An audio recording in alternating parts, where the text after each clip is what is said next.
Hi friends, welcome back to my channel. ఈరోజు వీడియోలో నేను మీతో మటన్ కర్రీ ఈజీగా ఎలా చేసుకోవాలి అనేది షేర్ చేస్తున్నాను. నేనేమిది కుక్కర్లో అలా ఏం చేయట్లేదండి, నార్మల్గానే చేస్తున్నాను. కావాల్సిన పదార్థాలు అయితే ఒక టమాటో తీసుకున్నాను, ఒక ఆనియన్, పచ్చిమిర్చి, మనకు కారానికి సరిపడినంత ధనియా పౌడరు, జీరా పౌడరు, గరం మసాలా, లవంగాలు, చెక్క.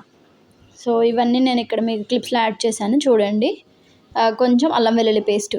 సో ఇప్పుడు నేను ఇక్కడ మటన్ని వాష్ చేసి పెట్టుకున్నాను కదా, సో దాన్ని తీసుకొని ఒక బాండీని పెట్టుకొని, బాండీలోనే చేస్తున్నానండి నేను ఇది.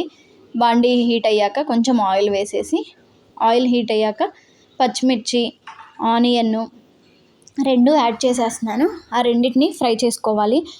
దీనికేం కుక్కర్లో వాడాల్సిన అవసరం లేదండి, నార్మల్ బాండీలో కూడా చేసుకోవచ్చు. కుక్కర్లో ఏంటంటే ఆ వేడికి జస్ట్ మనకి పీస్ అనేది కుక్ అయినట్లు అనిపిస్తుంది, కానీ యాక్చువల్గా అయితే అది అంత హెల్త్కి మంచిది కాదు. సో ఇలానే ట్రై చేసి చూడండి. సో ఆనియన్, పచ్చిమిర్చి కొంచెం వేగాక నేను టమాటాలు కూడా ఇక్కడ యాడ్ చేసేసుకున్నాను. టమాటాలు కూడా యాడ్ చేసుకొని కొంచెం ఫ్రై అయ్యేలాగా చేసుకోవాలి. తర్వాత కొంచెం అల్లం వెల్లుల్లి పేస్ట్ కూడా యాడ్ చేశాను.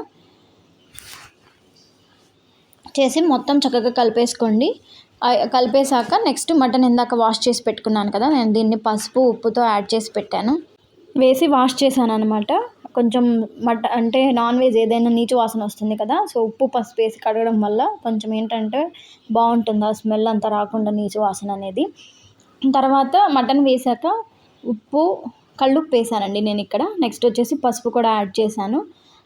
నెక్స్ట్ వచ్చేసి ధనియా పౌడర్ యాడ్ చేశాను, కొంచెం జీరా పౌడర్ కూడా యాడ్ చేశాను. గరం మసాలా లాస్ట్లో యాడ్ చేస్తానండి, ఆ ఫ్లేవర్ అనేది బాగుంటుంది.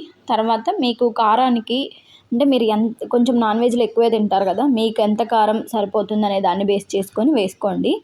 కొంచెం మొత్తం తిప్పేశాక ఒక 5 minutes అలా కుక్ చేశాక కొంచెం వాటర్ అనేది నేను ఇక్కడ యాడ్ చేసుకుంటున్నాను.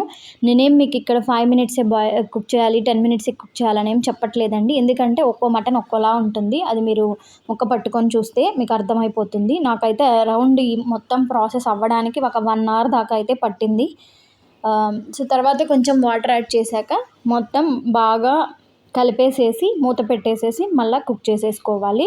నేను ఈ ప్రాసెస్ అంతా సిమ్లోనే పెట్టి చేశానండి. సిమ్లో పెడితే ఏంటంటే ముక్క అనేది బాగా కుక్ అవుతుంది.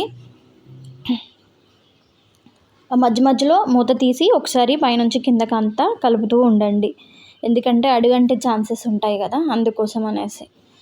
లాస్ట్లో గరం మసాలా కూడా యాడ్ చేస్తున్నాను. కొంచెం కొత్తిమీర, పుదీనాని కూడా యాడ్ చేసేసి మొత్తం చక్కగా కలబెట్టేసుకోండి. దీన్ని వైట్ రైస్లో అయినా తినొచ్చు, దోశ అయినా తినొచ్చు, చపాతీ అయినా తినొచ్చు. మనకి అంటే ఎలా కంఫర్ట్ ఉంటే తినడానికి అలా అన్నమాట. కొంతమందికి ఒక్కో రకంగా తినడానికి ఇష్టం ఉంటుంది కదా. ఈ వీడియో నచ్చితే మీకు లైక్ చేయండి, షేర్ చేయండి, సబ్స్క్రైబ్ చేసుకోండి.